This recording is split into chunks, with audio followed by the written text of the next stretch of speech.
Hi guys, Lightning here, welcome back to another video. Today I made these watercolor bookmarks. This is the second part in a two-part video series. If you want to go back and watch the first one, the link is down in the description. I did a total of 8 bookmarks from one sheet of watercolor paper that was 12 by 8.5, and they ended up being 6 inches tall by 8.5 wide, the sheets. So I did them in 2 videos because it took me a while to do each one. So let's get into the second video.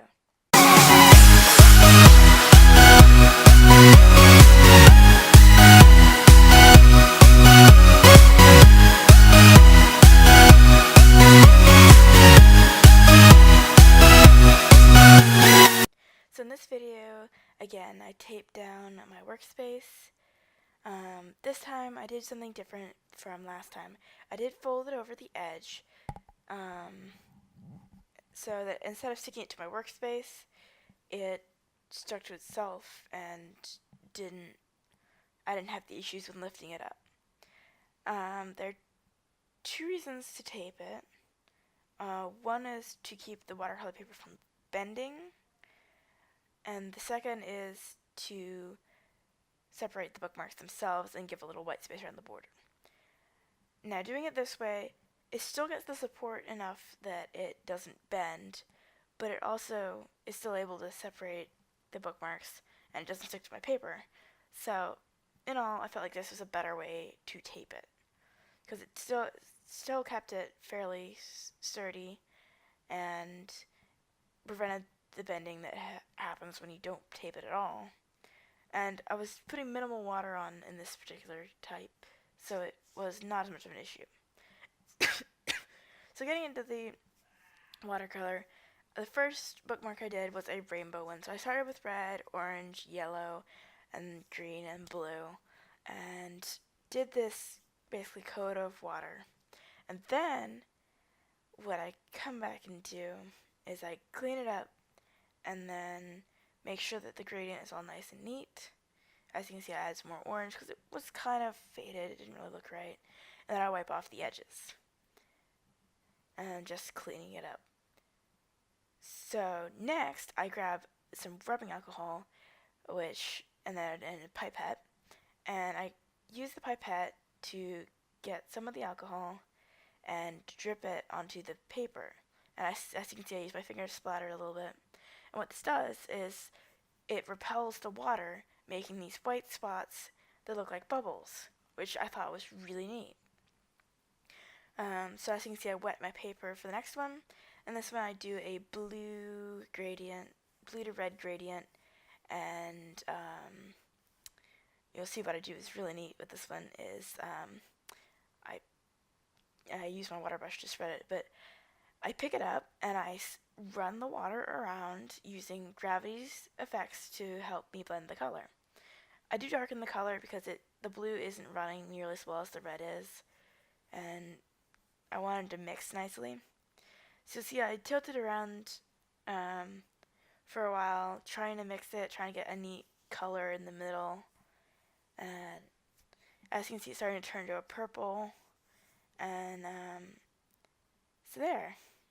And I did pick up, the red was a little bit too runny at this point, so I did pick up some of the extra runniness using a paper towel from the edge. So you see it made a nice blend in the middle.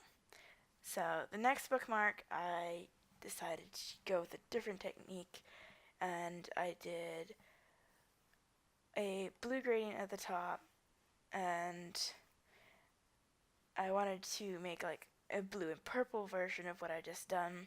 So I put some purple at the bottom, blue at the top, and I was kind of trying to make like a sky gradient.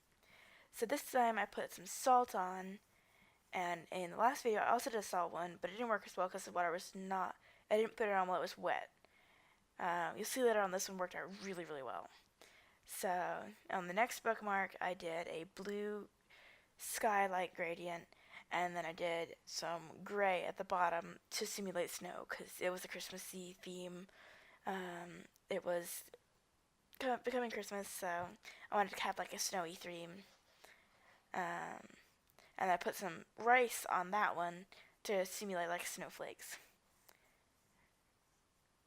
So now I'm just taking the rice and salt off, and then I'm going to take the tape off.